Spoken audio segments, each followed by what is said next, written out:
रहमत आलम का लक़ब जिसको मिला है वो नूर हुदा नूर हुदा नूर हुदा है।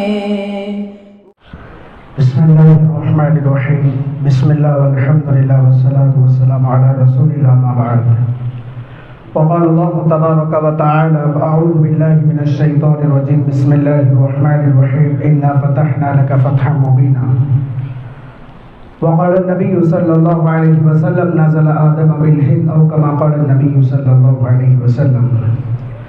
काबिल क़द्र हज़रात उलमा इकराम हुफ़ाज़ इकराम दैस पर तशरीफ़ फरमा। काबिल क़द्र उलमा इकराम हुफ़ाज़ इकराम अज़ीज़ तलबा, हिंदुस्तान की आज़ादी की तारीख़ कब शुरू हुई, किन लोगों ने शुरू किया, किन हालात में शुरू हुई, हम लोग नावाकिफ़ हैं। मुल्क की आज़ादी की तहरीक का आगाज़ हज़रत टीपू सुल्तान शहीद रहमतुल्लाह अलैह की शहादत से होता है। अंग्रेज़ इस मुल्क में तिजारत के बहाने आया और बस गया। जब इस मुल्क को कब्जा करना चाहा तो उनके इरादों के सामने मजबूत दीवार बनकर खड़े होने वालों में दो नाम मशहूर हैं। हज़रत टीपू सुल्तान शहीद रहमतुल्लाह अलैह थे, नवाब सिराजुद्दौला थे। इन दोनों की मौजूदगी में अंग्रेज़ों की ये हिम्मत नहीं हुई कि वो इसका तसव्वुर करे कि हिंदुस्तान पर हमारा कब्जा है। हज़रत टीपू सुल्तान शहीद रहमतुल्लाह अलैह की शहादत के बाद अंग्रेज़ों ने उनकी लाश पर खड़ कर ये जुमला कहा था, आज हिंदुस्तान हमारा है, अब हिंदुस्तान में किसी भी किस्म की ताकत, कोई किस्म की ताकत हमको नहीं रोक सकती। अंग्रेज ने हिंदुस्तान के अंदर ये ऐलान किया था, खल्क खुदा की, मुल्क बादशाह सलामत का, हुकूमत हमारी। जब हिंदुस्तान में ये ऐलान हुआ तो उस वक्त हिंदुस्तान के बहुत बड़े आलिम दीन, सारी हिंदुस्तान के सबसे बड़े आलिम दीन जो माने जाते थे, हजरत मौलाना शाह अब्दुल अजीज मुहद्दिस दहलवी रहमतुल्लाह अलैह, उसी दिल्ली से ऐलान किया। उस वक्त उन्होंने फतवा दिया। हजरत शाह वलीउल्लाह मुहद्दिस दहलवी रहमतुल्लाह अलैह के फर्जंद थे। उसी दिल्ली से ऐलान किया कि आज हमारा मुल्क गुलाम बन चुका है, मुल्क की आज़ादी के लिए जिहाद करना मुसलमानों पर फर्ज है, मजहबी फरीजा है, अंग्रेजों की गुलामी मुसलमानों पर हराम है। और हिंदुस्तान में उस वक्त जब अंग्रेजों का रोब दबदबा था, कोई माँ का लाल ऐसा नहीं था जो अंग्रेजों के खिलाफ जबान खोले। हजरत मौलाना शाह अब्दुल अजीज मुहद्दिस दहलवी रहमतुल्लाह अलैह ने जो फतवा दिया, इसी फतवा देने की बिना पर हजरत को जहर दिया गया, जिससे उनकी आंखों की रोशनी की बीनाई चली गई और हजरत की जायदाद हड़प ली गई। दिल्ली से शहर बदर कर दिया गया। हजरत मौलाना अब्दुल अजीज मुहद्दिस दहलवी रहमतुल्लाह अलैह को अपने फतवे से नहीं हटे। इस मुल्क को आजाद करने की सबसे पहले फिक्र करने वाले मुसलमान थे। इस मुल्क की आजादी के लिए सबसे पहले मैदान में उतरने वाले उलमा थे। सबसे पहले अंग्रेजों के खिलाफ जिहाद का फतवा हजरत मौलाना शाह अब्दुल अजीज मुहद्दिस दहलवी रहमतुल्लाह अलैह ने दिया। जिन उलमा के हाथों में आसा था, मुल्क की आजादी के लिए हाथों को तलवारों के अंदर थामा, हाथों के अंदर तलवारों को लिया। इस मुल्क को अंग्रेजों के गुलामी से आजाद करने के लिए, उस मुल्क को अंग्रेजों से पाक करने के लिए 55,000 उलमा इकराम ने शहादतें पेश की है। 5 लाख उलमा ने कुर्बानी दी। उसके बाद ये मुल्क आजाद हुआ।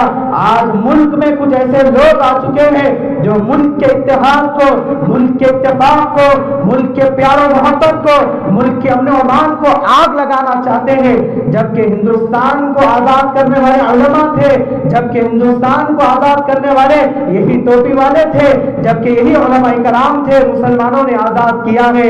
कैसे मराहिल से इस मुल्क को गुजरना पड़ा।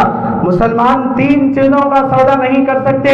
जब मुसलमानों के सामने मजहब का मसला आ जाए तो मुसलमान मजहब का सौदा नहीं करते।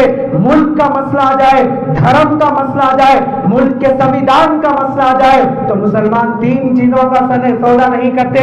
सबके सब ने इस मुल्क के साथ बेवफाई नहीं की, गद्दारी नहीं की, बल्कि सबके सब ने इस मुल्क के साथ वफादारी की। इस मुल्क में मुसलमानों ने 800 साढ़े 800 साल तक हुकूमत की। हजरत बाबर इस मुल्क में अमन अमान की हुकूमत किया करते थे। हजरत अकबर, हजरत हुमायूं, हजरत शाहजहां, हजरत आलमगीर, हजरत औरंगजेब आलमगीर रहमतुल्लाह अलैह, हजरत टीपू टीपू सुल्तान शहीद रहमतुल्लाह अलैह कर्नाटका में हुकूमत थी और इधर निजाम की हुकूमत थी तेलंगाना के अंदर। सबने इस मुल्क के अंदर अमन अमान की 850 साल तक हुकूमत की। सब ने इस मुल्क के साथ वफादारी की है, गद्दारी नहीं की है। हिम्मतें पैदा करो, हौसले पैदा करो, हिम्मत और शुजाअत और बहादुरी पैदा करो। हमारे बड़ों ने इस मुल्क के लिए खून दिया है, खून देने का जज्बा पैदा करो। इस मुल्क के रगों में हमारा खून दौड़ रहा है। अल्लाह तबारक व तआला हमारे मुल्क की हिफाजत फरमाए, मुल्क के अमन अमान की हिफाजत फरमाए, मुल्क के भाईचारगी को बाकी और सारी रखे। इन कलिमात के साथ, इन जुमलों के साथ अपनी बात को खत्म करता हूँ। अल्लाह तबारक व तआला से दुआ है कि अल्लाह तबारक व तआला हमारे मुल्क की हिफाजत फरमाए, हमारे अकाबिरीन की हिफाजत फरमाए। आमीन व आखिर दावाना अल्हम्दुलिल्लाहि रब्बिल आलमीन। के अइम्मा हज़रात में से उलमाए किराम भी मौजूद हैं। काफ़ी मुझे शर्मिंदगी हो रही है उलमा की मौजूदगी में डेस्क पर बैठने से, लेकिन हज़रत का हुक्म हुआ था मैं पीछे सफ़ में बैठा, हालांकि उलमा के सामने मैं बैठने के काबिल नहीं हूँ। बोलना है, अभी तकरीर शुरू नहीं हुई तो लिहाजा मैं आप लोगों से गुजारिश किया था कि इस मौजू पर, इस उन्वान पर, जो कि तहरीक आज़ादी के अंदर हमारे अकाबिर उलमा की क्या किरदार रहा, क्या कुर्बानियाँ थे, और दानिश्वर मुसलमानों का क्या कुर्बानियाँ थे, और उसके ताल्लुक़ से हमारे नस्ल को उनके इल्म में लाना हमारी ज़िम्मेदारी है। अगर हम उनके इल्म में नहीं लाएंगे तो वो कोरे रह जाएंगे, नादान रह जाएंगे और मज़लूम रह जाएंगे। लिहाजा मैं आपसे गुजारिश किया था, ख़ास तौर पर उलमाए किराम, हमारे मौलाना नसीरुद्दीन साहब भी हैं और हमारे जावेद साहब, क्या बोरा बंडा कौन सा, और भी जो भी उलमाए किराम यहाँ पर मौजूद हैं, सिर्फ 5-5 मिनट के लिए, 2-4 मिनट के लिए सही, कि अपने कौम को उजागर करना है, अपने कौम को अपने उलमा की कुर्बानियाँ बताना है, उनकी मेहनतें बताना है, उनकी कोशिशें बताना है, उनकी दूरअंदेशी बताना है, उनके जो है आगे चलकर हमारे नस्लों को क्या फ़ायदा होने वाला है, किस लिए उन लोगों ने कुर्बानियाँ दिए हैं, उसको जो है सामने रखेंगे। तो ऐसे मौके पर तो हमारी कौम जो है उभरेगी, हमारे कौम को जो है रहबरी मिलेगी, हमारी कौम को उन उलमाए किराम के नक्शे कदम पर चलने की हिम्मत और हौसला बढ़ेगा। इसलिए मेरी गुजारिश है, तो आखिरी मरहला चल रहा है कि जो भी उलमाए किराम तैयारी किए हैं तो वो हाथ उठाकर और डैश के करीब आ सकते हैं।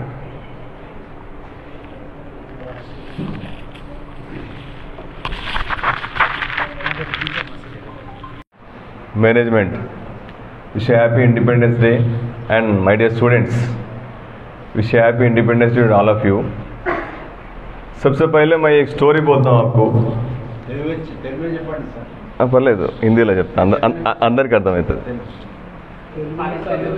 सबसे पहले आपको एक स्टोरी बोलता हूँ, बाद में हिस्ट्री बोलता हूँ, बाद में फ्यूचर में क्या करना है वो भी बोलता हूँ। स्टोरी बोलता हूँ पहले। स्टोरी क्या है, एक रेगिस्तान में एक आदमी एक ऊंट को लेके जा रहा। रेगिस्तान में एक आदमी एक ऊंट को लेके जा रहा। जाते जाते रात हुआ, एक जगह रुक गए। ऊंट को उन बाहर बंधाला, इन टेंट डाले के अंदर सोया। ऊंट को बाहर बंधाला, टेंट डाले के अंदर सो गए आदमी। बाद में थोड़ी देर को रेगिस्तान में बहुत सर्दी रहता, आपको भी मालूम। रेगिस्तान में रात के टाइम में बहुत सर्दी रहता, दिन के टाइम में बहुत गर्मी रहता। रात के टाइम में बहुत सर्दी हो रही, इन क्या है कि अंदर गर्म सो गया, बाहर क्या है कि ऊंट है उसको सर्दी हो रही। इन क्या करया, उसके रहम करया, किसके ऊपर, ऊंट के ऊपर रहम करया इन्हें। अरे रहम करके क्या करा, अरे ऊंट बाहर सर्दी में है, कैसा करे, तो सिर तो लगा ले, बोल थोड़ा सिर लगा तो जगा दिया। फर्स्ट थोड़ा सिर लगा लिया, वो ऊंट क्या करे, पहले सर लगा लिया। सर लगा लेने बाद क्या हुआ, अरे सिर तक क्या है, बस होता थोड़ा गर्दन भी लगा लेता हूँ, मेरा गर्दन बड़ा है, गर्दन भी लगा लेता हूँ। गर्दन लगा लिया, बाद में गर्दन लगा लिया, बाद में थोड़ा पैरा भी लगा लेता हूँ, जरा मुझसे पैरा भी लगा लेता हूँ। रिक्वेस्ट करे, ठीक है लगा लिया भाई, पैरा क्या है, पैरा लगा ले बोल के बोला। पैरां तक पूरा आधा बॉडी बाहर है आधा बॉडी अंदर है, क्या बोलता था मेरे को, पूरा लगा ले तो पूरा आ जाता अंदर बोल के बोलिया, आजा क्या है दोनों रहेंगे अंदर बोल के बोलिया। मारने के बाद क्या है, ये ऊंट क्या एक बड़ा है उनका एक छोटा है, क्या करे लेफ्ट लेग से एक लात मार तो जाकर बाहर गिरा, क्या करे लेफ्ट लेग से एक लात मार तो जाके बाहर गिरा ही नहीं। अब इन सर्दी को मर रहा उन क्या है कि सुकून से अंदर है। ये स्टोरी बोलने का मतलब क्या है इसका, ये क्यों बोले मैं आपको, इसमें पूरा मतलब है, पूरा मीनिंग इसमें से। क्योंकि अगर ये ब्रिटिश वाले इंडिया में आए, उनसे आज़ादी आया, मगर वो ब्रिटिश वाले आए कहीं पर असल इंडिया में, ब्रिटिश वाले हल्लू आए आगे बोल साहब जरा बिजनेस कर लेते, प्लीज प्लीज प्लीज बोलता हूँ, अपन क्या करे जरा रहम करके क्या करे अंदर आने दिया अपन। उसको लेके आने वाला भी कोई अलग नहीं था, अपना वाला था, अब्दुल माजिद बोल के केरला में उसको रास्ता बताने वाला भी अपना मुसलमान ही था। ब्रिटिश वालों को इंडिया में रास्ता बताने वाला कोई दूसरा नहीं था, अपना वाला था, उसका नाम है अब्दुल माजिद। अब्दुल माजिद बोल के एक आदमी ने कोलंबस को इंडिया में केरला में लेके आया। ब्रिटिश वाले आए आके बिजनेस कर लेता हूँ प्लीज प्लीज बोलता हूँ, ठीक है कर ले रहे भाई बिजनेस कर लेता ना बोल के बिजनेस कर लेने दिए। बाद में उन क्या करे, फर्स्ट सिर लगाया, बाद में गर्दन लगाया, पैरा लगाया, पूरे आ गया, आ जाके पूरा गवर्नमेंट उन्हें ले लिया, ब्रिटिश वाला आके पूरे गवर्नमेंट ले लिया। मगर अपन खामोश बैठे, अपन खामोश नहीं बैठे। 1857 में पहले आज़ादी का जंग हुआ, लेकिन उससे पहले भी 1820 में एक मूवमेंट हुआ, उसका नाम है वहाबी मूवमेंट बोलते हैं उसको, क्या बोलते हैं वहाबी मूवमेंट। वहाबी मूवमेंट बोल के एक मूवमेंट हुआ, वो 1820 में हुआ। 1820 में वहाबी मूवमेंट हुआ, उसमें वो करने वाले कोई और नहीं थे, अपना मुसलमान ही थे। उनके नाम सैयद अहमद बरेलवी और सैयद अजीज। ये लोगों ने वहाबी मूवमेंट को 1820 में करे थे ब्रिटिश वालों के खिलाफ। बाद में 1857 में ये लोग ज्यादा कंडीशंस लगा रहे बोल के पूरे क्या करे, मुसलमान और हिंदू पूरे एक एजुटेशन लगाए। उसको पहले फर्स्ट एजुटेशन बोलते 1857 में, 1857 का फर्स्ट एजुटेशन है। 1857 से कोशिश करके 1947 तक मेहनत करे, बाद में अपन को इंडिपेंडेंस आया। उसमें बहुत है और बोलने के लिए 1-2 घंटे तो बयान तो लगता। उसको 1857 से 1947 तक मेहनत करे, बाद में इंडिपेंडेंस आया। 1947 से अपन बहुत मेहनत करके इंडिया को ये स्टेज पे लेके आए। इंडिया अब 5th largest economy in the world, दुनिया में 5th लार्जेस्ट इकोनॉमी है। अपने से पहले ओनली 4 लोग आए, अपना 5th लार्जेस्ट इकोनॉमी है, अपन क्या कम नहीं है दुनिया में। अब क्या है, फ्यूचर क्या करना है, मुसलमानों को फ्यूचर में क्या करना है। दुनिया सब कुछ चलाने वाला एक बुक ने अपन को दिया, उसका नाम है कुरान। दुनिया सब कुछ चलाने वाला अपने को एक बुक दिया, उसका नाम है कुरान। और इंडिया को चलाने वाले एक बुक लेके, उसका नाम है कॉन्स्टिट्यूशन ऑफ इंडिया, संविधान बोलते उसको, संविधान बोलते। दुनिया सब कुछ चलाने वाला अपन को एक बुक दिया, उसका नाम है कुरान। और इंडिया चलाने वाले अपना को एक बुक दिए, इंडिया कैसा चलना है, इंडिया में रहने वाले क्या करना है, इंडिया में अपने राइट्स क्या है, अपन क्या क्या पूछ सकते, अपन क्या कर सकते इंडिया में। ये पूरा एक संविधान बोल के बुक रहता अपन, कॉन्स्टिट्यूशन ऑफ इंडिया। अपन मुसलमान 2 बुक को पढ़ना है। सबसे पहले कुरान पढ़ना है, जो अल्लाह ताला ने अपने को एक रास्ता बताया। अल्लाह ने अपने को एक रास्ता बताया जिंदगी जीने के लिए, उसका नाम है कुरान। और इंडिया में कैसा जीना है, इंडिया में क्या क्या रूल्स को फॉलो करना है, अगर आपके ऊपर कोई उंगली उठाया उसको कैसा अपन फाइट करना है, उसके लिए एक बुक ने अपन लिख ली है, उसका नाम है संविधान, कॉन्स्टिट्यूशन ऑफ इंडिया बोलते हैं इंग्लिश में। ये दो बुक आप पढ़ना है, पहले कुरान पढ़ना है, नेक्स्ट संविधान पढ़ना है। आप बच्चे याद रख लो, हर एक आपके घर में एक कुरान रहना और कॉन्स्टिट्यूशन ऑफ इंडिया रहना, और संविधान में अपने एक आर्टिकल्स रहते, वो तो 25, वो तो नंबर्स 1 to 300 बोल के आर्टिकल्स रहते, एक नंबर से 350 तक कुछ आर्टिकल्स है उसमें। बोल दो इंडिया में अपने राइट्स क्या है, अपने हक क्या है, उसमें संविधान में बताया अपन। उसमें 25 से 27 तक, 25 से नंबर 28 तक संविधान में अपने मत स्वेच्छा बोल के एक रहता।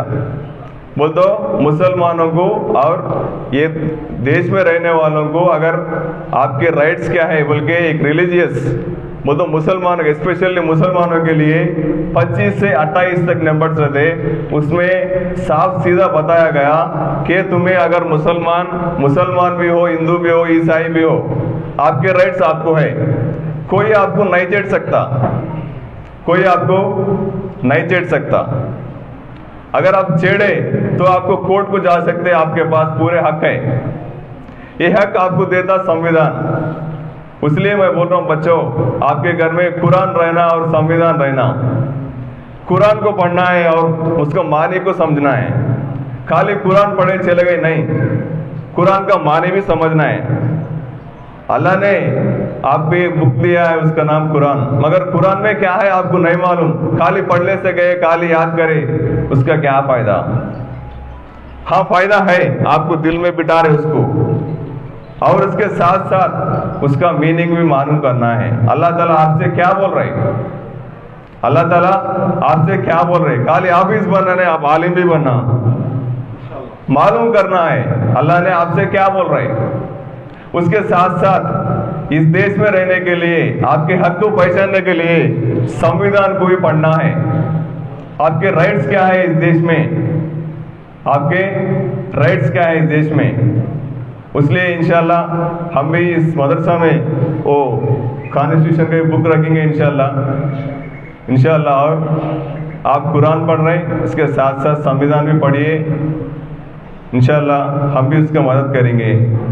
शुक्रिया, और फिर एक बार जश्न आज़ादी का मुबारक। Thank you.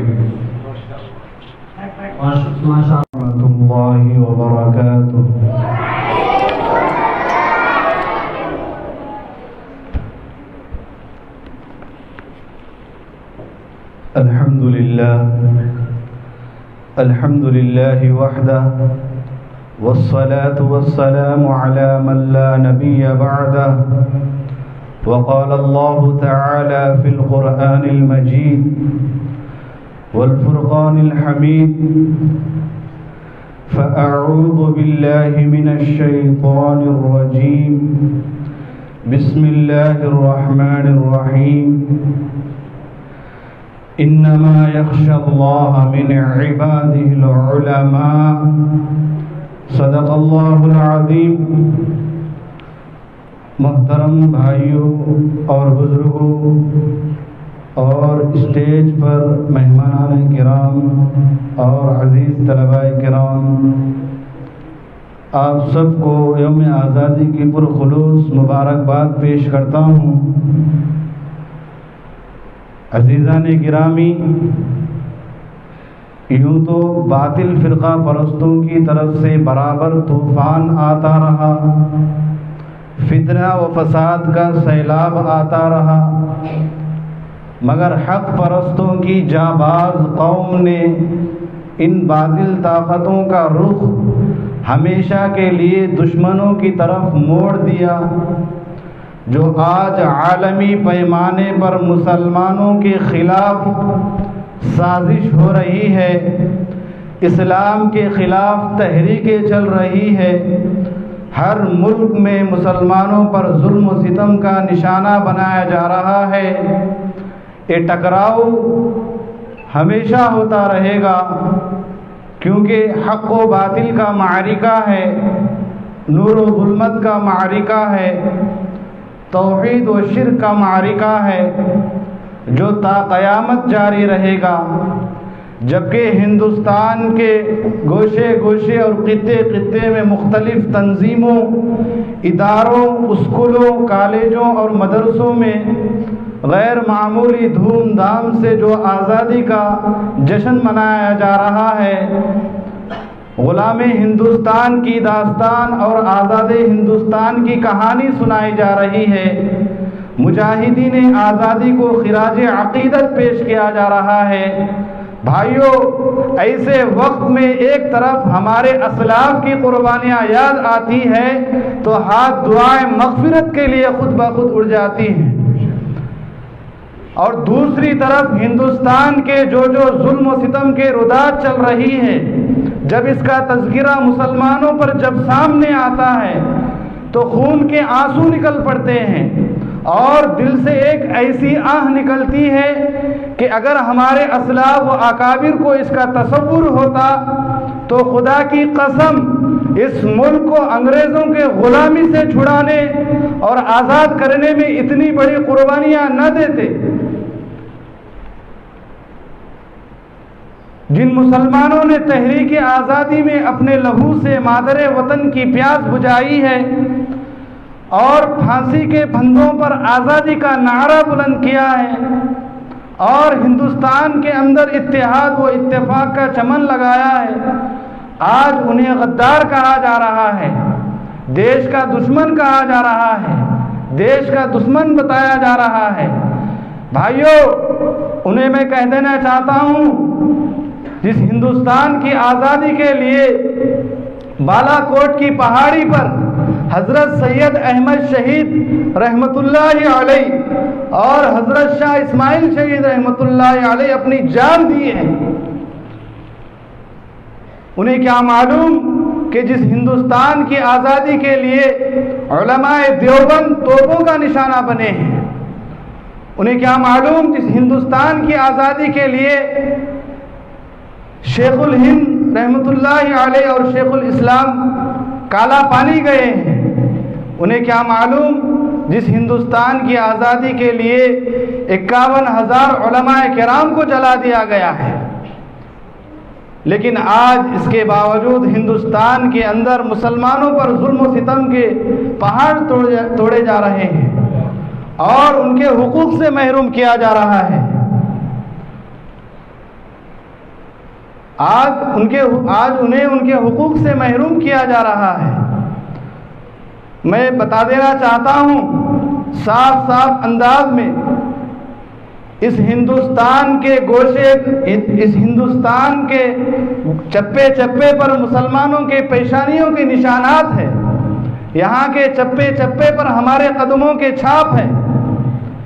आज हिंदुस्तान आज़ाद होकर 77 साल हो गए हैं, लेकिन 77 साल दौरे आज़ादी में अरबाब हुकूमत ने मुसलमानों के साथ किस तरह गैर मसावियाना रवैया इख्तियार किया है और जुल्म इस्तिबदाल के कैसे कैसे हथियार इस्तेमाल किए, उसकी एक दर्द भरी दास्तान है जिसे याद करके कलेजा मुँह को आने लगता है, जुबानें गूम हो जाती है और पाँव तले ज़मीन खिसक जाती है।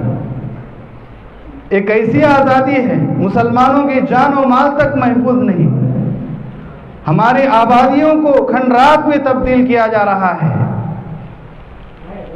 हमें आज़ादी चाहिए तो इस्लाम की आज़ादी चाहिए, हमें आज़ादी चाहिए तो कुरान की आज़ादी चाहिए, हमें आज़ादी चाहिए तो शरीयत की आज़ादी चाहिए, हमें हमारे जान और माल की हिफाजत चाहिए। भाइयों, हम सब आज़ादी के नाम पर जो आज गोल्डन जुबली मनाई जा रही है, ये किस का नतीजा है? ये हमारे अकाबिरीन कुर्बानियों का नतीजा है जो आज हमें गोल्डन जुबली मनाई जा रही है। मैं इन्हीं चंद बातों पर अपनी तकरीर को ख़त्म करने चाह रहा हूँ। मैं आखिरी में इस शेर के साथ रुखसत होता हूँ। हम अपनी जान के दुश्मन को हम अपनी जान कहते हैं, हम अपनी जान के दुश्मन को हम अपनी जान कहते हैं, मोहब्बत की इसी मिट्टी को हिंदुस्तान कहते हैं। व आखिर दावाना अल्हम्दुलिल्लाह रब्बिल आलमीन।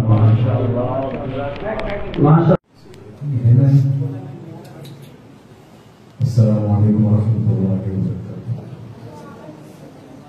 मैं ज़्यादा वक्त लिए बगैर हमारी भी जिम्मेदारी बनती है बैठने के बाद आप सबसे हम मिले, आप हमसे मिलते रहे, आप हमसे आपसे मुलाकात होती रहे, अल्लाह बार बार मिलाते रहे और इंशाअल्लाह मिलते रहेंगे, ईमान की मोहब्बत से मिलते रहेंगे।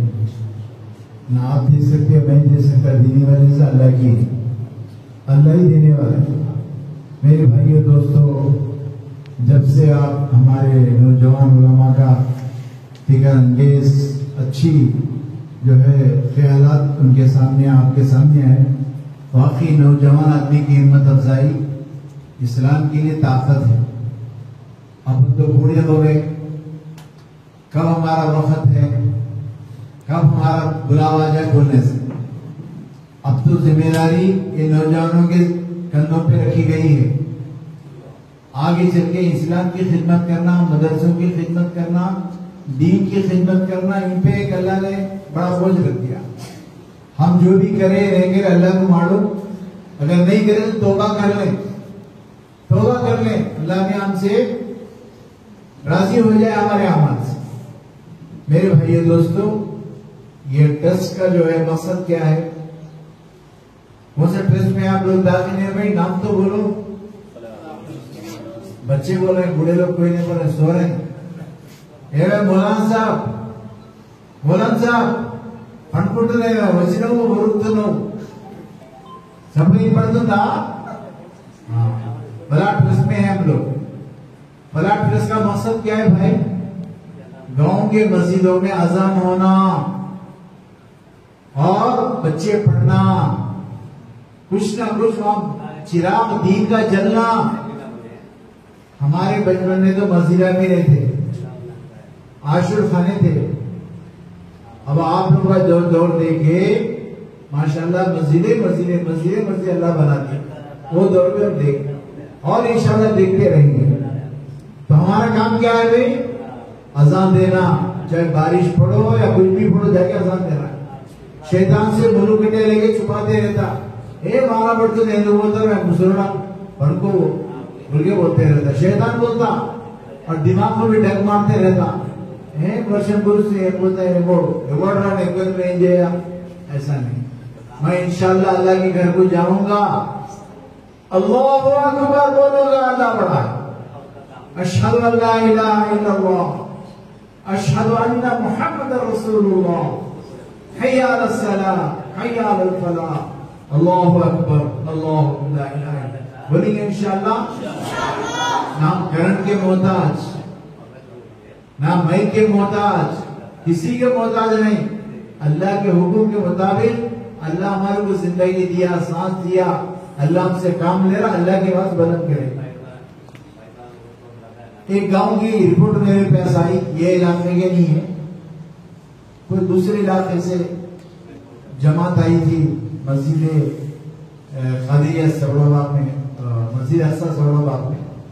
वो बेचारे बिल्कुल ही तेलुगु बोलने वाले, वो बता रहे थे कि मौसा एक वक्त ऐसा आया हमारे पास कि कुछ गांव के लोग अज़ान को रोकने के लिए तहरीक शुरू करें, महज़र शुरू करें। देखो आप, अल्लाह हिफाजत करे हम सबकी, अपने मसाजिद की। तो उसके बाद एक बुजुर्ग थे जो अल्लाह से दुआ करेंगे, रो रो के दुआ करें, अल्लाह मैं मिट जाऊंगा, मेरा घर मिट जाएगा, मेरे बच्चे मिट जाएंगे, मगर तेरी घर की आवाज गूंजता रहे, तेरे घर की मीनारों की आवाज गूंजता रहे।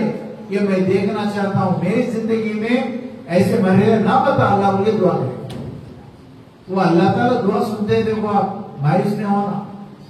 उसके बाद कुछ बड़े लोग मिले थे, समझदार लोग, बोले अरे गार्दी నువ్వు పుట్టక తోలిగే మీ నాయన పుట్టదోలుగా అలా అజాయిస్తున్నారు, ఇప్పుడు అజాం వద్దంటారా గాడిదలు?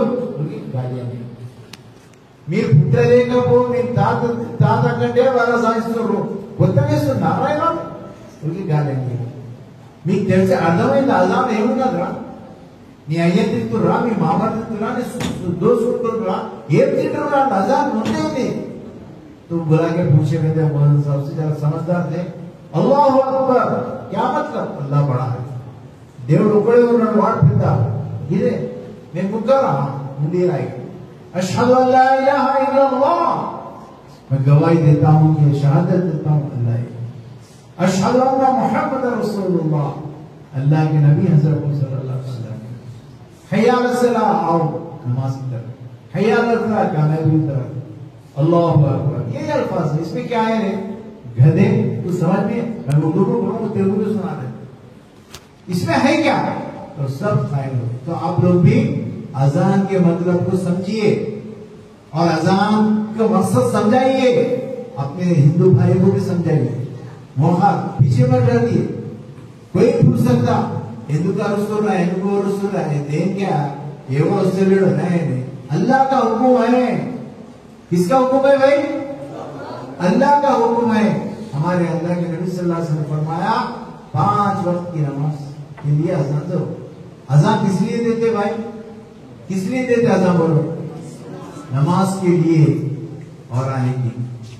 हमारे गुरुवापल्ली में बहुत साहब हम लोग छोटे थे, हमारे भाई अल्लाह की मग़फ़िरत से अजान देते, बड़े भाई के अजान देते, तो गांव के बाहर तक सुने आता था।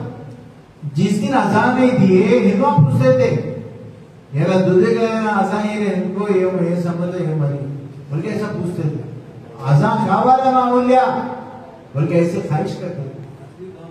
आज भी बोलते लोग, अरे अजान यार नायना मेरा अजान इससे माँ संतोष सारा संतोष मेरा अजान ये कोई मामूल माँ मंचू में आया माला दिल अजान इससे माँ दरिद्र बदल बोल के बोलते लोग। तो मेरे भाइयों अजान दिया करो, मस्जिद को आबाद रखो, ये अल्लाह आपकी घर को आबाद रखेगा। पानी फोड़ो बारिश फोड़ो आपकी जिम्मेदारी है, अजान देंगे, मस्जिद को पड़ाव रखेंगे, वीरान रखेंगे, मस्जिद को नहीं जाएंगे, आपके घर को अल्लाह ताला वीरान रखेंगे, आपका घर खुश नहीं रहेगा, क्योंकि आप गांव में रहते हैं, मस्जिद को करेंगे इंशाअल्लाह। चलिए यही बात थी मेरी, अल्लाह से दुआ है अल्लाह ताला हम सबको और फलाह ट्रस्ट के जितने जिम्मेदार खिदमत कर रहे हैं अल्लाह उनको जज़ा खैर अता फरमाए। काफी वक्त हो गया हमें मुख्तसर बात करके खत्म कर, और मैं तेलुगु मीडियम से 7th क्लास तक पढ़ा था 1972 में।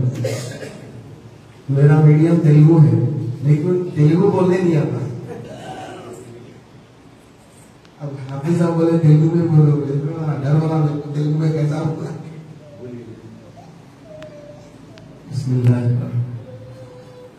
మన దేశానికి స్వాతంత్రం ఎవరు తీసుకొచ్చారు? ఎవరు చెప్తారు?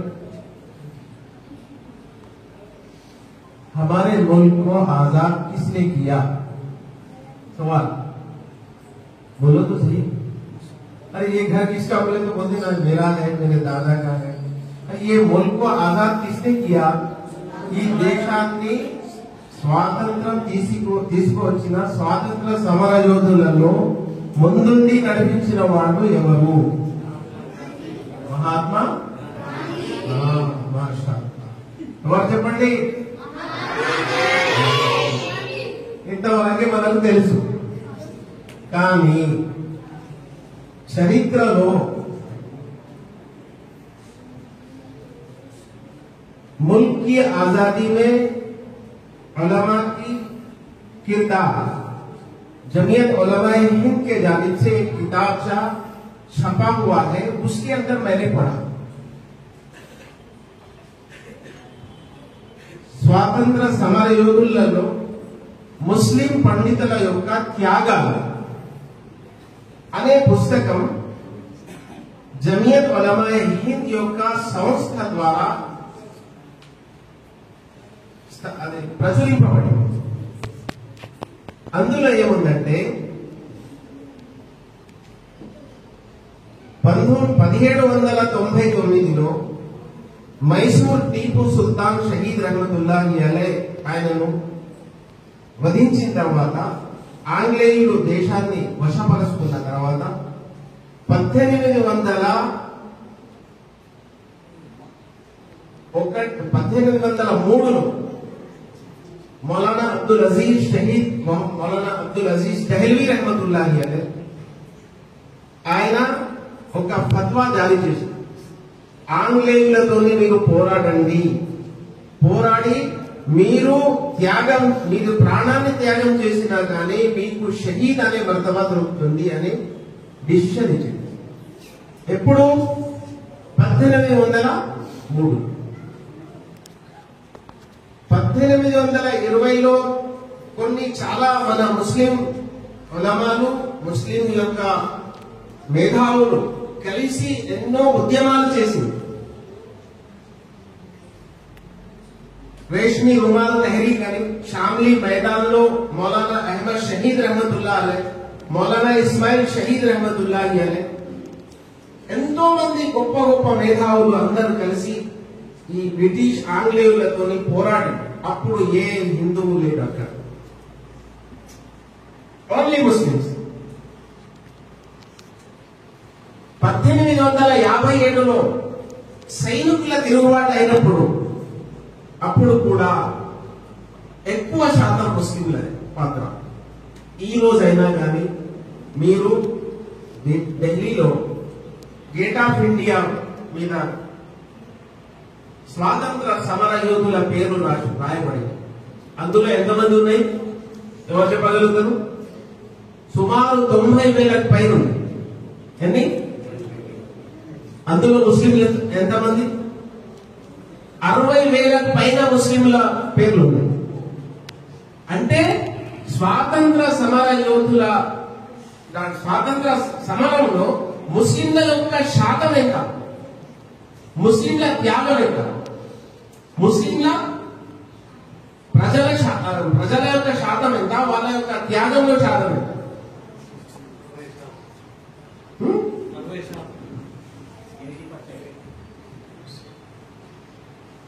బెర్హాల్ అప్పుడు గాంధీ లేరు. 1857లో గాంధీ లేరు.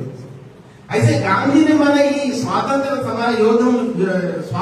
సమరంలో పాల్గొనేటట్టు చేసింది ఎవరు చెప్పండి? ఎవరు? గాంధీజీని స్వాతంత్ర సమరంలో పాల్గొనడానికి ప్రోత్సహించింది ఎవరు? అసలు రాలేదా ఇక్కడికి? గాంధీ గారిని స్వాతంత్ర సమరంలో పాల్గొనడానికి ప్రోత్సహించింది ఎవరు? తెలియదు. మన చరిత్ర మనకు తెలియదు. చరిత్రహీనులం మనం. మౌలానా హుసైన్ అహ్మద్ మదనీ షేఖుల్ హింద్ రహ్మతుల్లాహి అలైహి ఈరోజు జమియత్ యొక్క ప్రెసిడెంట్ ఎవరు? మౌలానా మహమూద్ మదనీ రహమతుల్లాహి, మౌలానా అర్షద్ మదనీ రహమతుల్లాహి, మౌలానా అర్షద్ మదనీ దామత్ బరకత్, మౌలానా మహమూద్ మదనీ దామత్ బరకత్ జీవించున్నారు. ఈరోజు వాళ్ళు ఈ యొక్క మన దేశ రక్షణలో చాలా పాల్గొంటున్నారు. వాళ్ళ యొక్క దాదా మౌలానా షేఖుల్ హింద్ మౌలానా హుసైన్ అహ్మద్ మదనీ రహమతుల్లాహి. అప్పుడు 1915లో 1915లో బ్యారిస్టర్ చదివేటప్పుడు లండన్ నుండి ఆయనను పిలిపించాడు జమియత్ యొక్క ఖర్చుతో గాంధీ గారి. ఎక్కడ? బొంబాయి. సముద్ర తీరం వెంబడి వచ్చింది ఆయనను ఆయనను ఇస్లాంకు తెలుగు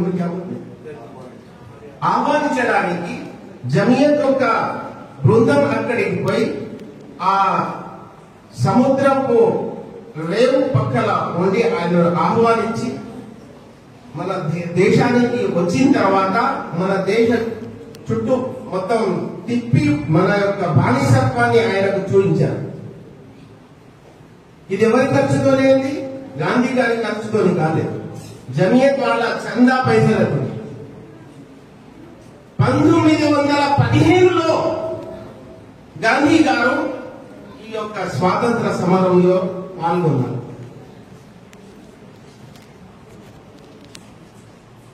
1925లో సావర్కర్ అనే వాడు చీడపురుగు మన భారతదేశాన్ని ఆర్ఎస్ఎస్ స్థాపించారు. కానీ 25 నుండి 47 వరకు ఏ ఒక్క రోజైనా కానీ స్వాతంత్ర సమరంలో పాల్గొనలేదు. ఆ సంస్థ పాల్గొనలేదు. ఆ సంస్థలో ఉన్న పౌరులు కూడా పాల్గొనలేదు. ఈరోజు ఆర్ఎస్ఎస్ అనే ఒక సంస్థ స్థాపించినటువంటి బీజేపీ ప్రభుత్వం ఈరోజు బీజేపీ పార్టీ ప్రభుత్వాన్ని ఏర్పరచుకొని అడుగుతుంది. వాళ్ళకు ఏమాత్రం స్వాతంత్ర సమరంలో వాళ్ళు ఏమాత్రం పాల్గొనలేదు. పాల్గొనకుండా ఆంగ్లేయులకు తొత్తులుగా మన స్వాతంత్ర సమర యోధులకు అగేన్స్ట్ గా వాళ్ళు స్వాతంత్ర సమరానికి తూట్లు పొడిచేటట్లు బలహీనం చేసేటట్లు ఆంగ్లేయులకు సమర్థించారు. కానీ స్వాతంత్ర సమర యోధులకు ఎప్పుడు సమర్థించలేదు. ఇది చరిత్ర. అదేవిధంగా బీహార్లో బీహార్లో చంపాల్ అనే ఒక జిల్లా ఉంది. అక్కడ ఇర్విన్ అనే ఒక నైజాం అనే మనం ఎట్లా ఏ విధంగా మనం అంటామో అక్కడ ఇర్విన్ అనేటటువంటి ఒక జాగీర్ ఉంది. అక్కడ ఇర్విన్ ఎవరు? ఆంగ్లేయుడు. ఆయన యొక్క ఆధీనంలో కొంత ప్రదేశం ఉంది. అక్కడ గాంధీ గారు రైతుల గురించి పోరాడడానికి పోయారు. పోయినప్పుడు ఒక ముస్లిం బతఫ్ మియా అన్సారీ ఆయన ఏం చేశాడు? అక్కడ ఆ ఇర్విన్ యొక్క ఇంట్లో వంట మనిషిగా ఉన్నాడు. అయితే గాంధీ గారిని స్నేహపూర్వకంగా పిలిచి ఆయనను చంపడానికి పాలల్లో విషం కలిపి బతఫ్ మియా అన్సారీ గారికి ఏం చెప్పాడంటే ఆ ఇర్విన్ అనే ఒక ఆంగ్లేయుడు ఈ గాంధీ గారిని చంపేయాలి పన్నాగం చేశారు. అప్పుడు ఏం చేయాలి? ప్రభుత్వం ఆంగ్లేయుడు వాళ్ళ మాట అయిందామా? గాంధీ గారు చనిపోతాడు. వినకుంటే నేను చనిపోతా, నన్ను చంపేశాడు, నా యొక్క జీవితం నా యొక్క కుటుంబాన్ని మొత్తం సర్వనాశనం చేస్తాడు. అప్పుడు ఏం చేయాలి? ముస్లింల త్యాగం గురించి చెప్తున్నాయి ఈరోజు. నేను చనిపోయినా సరే, నా కుటుంబం సర్వనాశనమైనా సరే, కానీ స్వాతంత్రం గురించి పోరాడేటువంటి గాంధీ గారికి నేను హాని చేయలేను అని ఆ పాలు తీసుకొని వచ్చి ఇచ్చేటప్పుడు చెప్పాడు చెవిలో, గాంధీ గారు ఇందులో విషం ఉన్నది, మీరు త్రాగితే చనిపోతారు చెప్పేశారు. గాంధీ గారిని ప్రాణ రక్షణ చేసింది ముస్లింలు. గాంధీ గారిని ప్రోత్సహించింది ముస్లింలు. గాంధీ గారిని ముందు నడిపి వెనక భుజానికి భుజం నిలబడి పోరాడింది ముస్లిం. కానీ గాంధీని చంపింది ఎవరు చెప్పండి? అదే సావర్కర్ పార్టీ గాడ్సే.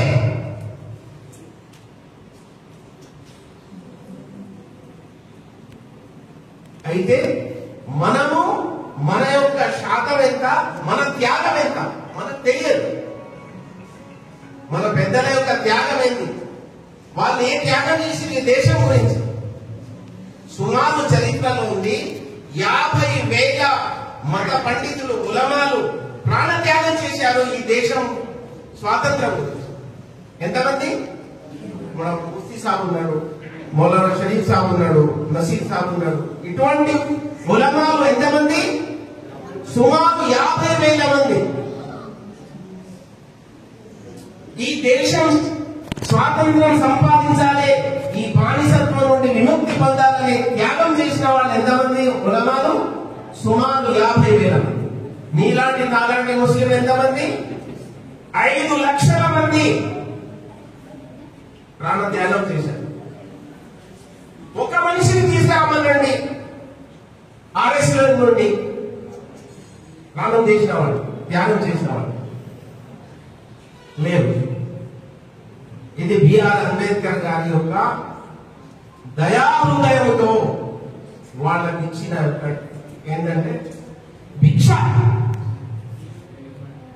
ఈ రోజు బంగ్లాదేశ్ లో ఏం జరుగుతుంది? ఫ్రీడమ్ ఫైటర్స్ 30% రిజర్వేషన్ ఇచ్చినందుకు అక్కడ కొట్లాడు. అక్కడ కాకుండా ఇక్కడ ఏం చేశారంటే మీరు ఫ్రీడమ్ ఫైటర్ గా కొట్లాడుతున్నా గానీ మీకు సమానత్వం ఇచ్చాడు బిఆర్ అంబేద్కర్ గారు. ఆ సమానత్వం ద్వారా ఇవాళ అధికారం చేసుకున్నారు. కానీ ఈ యొక్క స్వాతంత్ర సమర యోధుల దాంట్లో సమరంలో మీ యొక్క పాత్ర ఏంటి? మీరేం చేసినది ఏంటి? మీరేంటి లేదు, 0. అయినా ఈ దేశాన్ని విడగొట్టడానికి ఈరోజు పందాలో పన్ని దేశాన్ని విచ్ఛిన్నం చేయడానికి వాళ్ళు చేసే కుతంత్రాలు, కుట్రలు.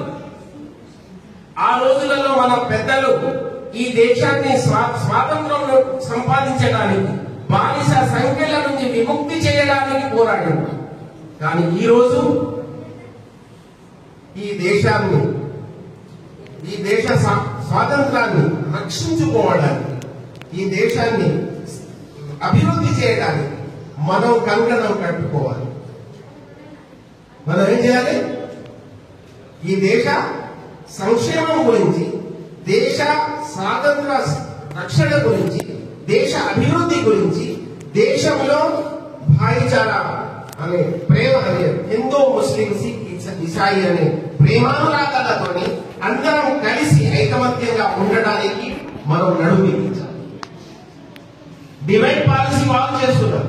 మనం ఆ డివైడ్ పాలసీ చేయకుండా ఏ విధంగా ఆ రోజులలో అందరం కలిసి మనం స్వాతంత్రాన్ని సంపాదించుకున్నామో అందరం కలిసి ఈ రోజు మన దేశాన్ని అభివృద్ధి చేసుకోవాలి.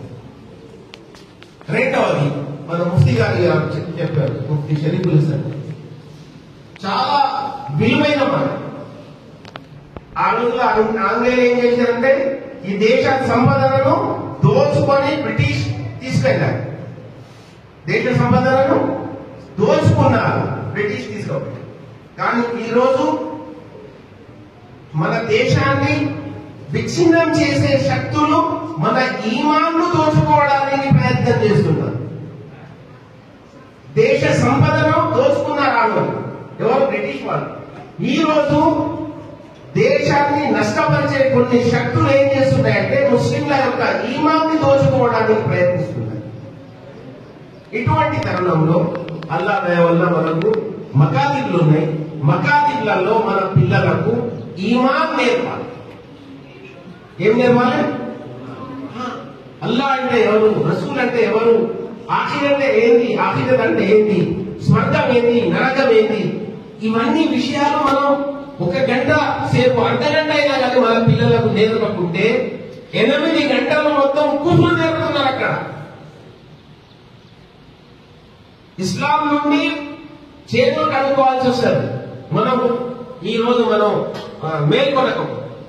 కాబట్టి దయచేసి అందరూ మన ఈమాన్ను, మన విశ్వాసాన్ని, మన పిల్లల విశ్వాసాన్ని రక్షించుకోవడానికి ఇస్లాం మార్గంలో నడవాలి. మన ఇస్లాం యొక్క మసీదులను ఆబాద్ చేయాలి. మన వచ్చే తరాలకు ఇస్లాం మీద నిలబడేటువంటి ప్రయత్నం చేయాలి. ఈ రోజు మసీదులు ఉన్నాయి, అల్లా దేవన్న ఆబాద్ ఉంది.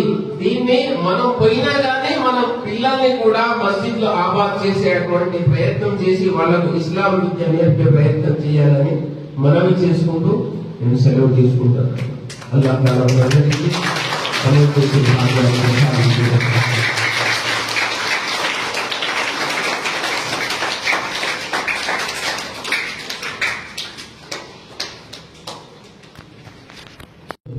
एक 2-3 जुमले हैं जो अल्लाह के नबी की शान में है, इसके साथ मैं पढ़ूंगा, आप भी पढ़ेंगे, बाद जगह आप सुनेंगे, फिर उसके बाद फिर पढ़ेंगे। 2-3 अशार ज्यादा पढ़िए सब जगह। अल्लाहुम्मा सल्ली अला सय्यिदिना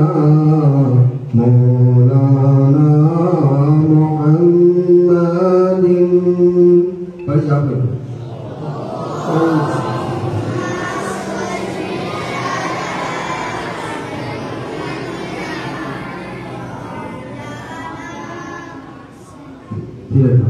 अल्लाहुम्मा सल्ली अला सय्यिदिना व मौलाना मुहम्मदिन।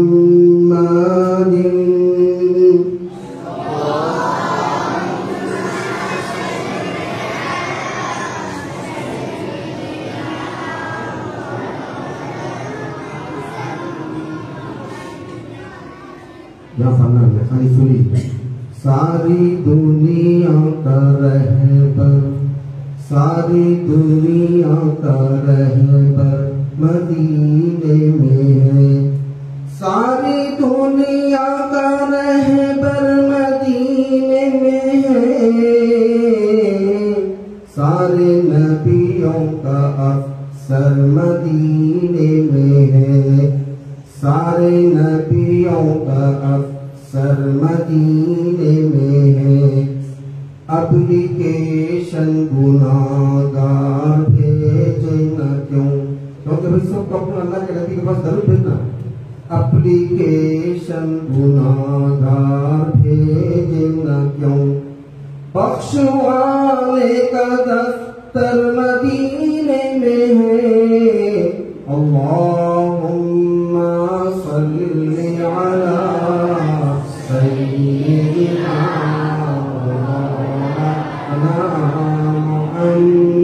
मुहम्मदिन। अल्लाहुम्मा सल्ली अला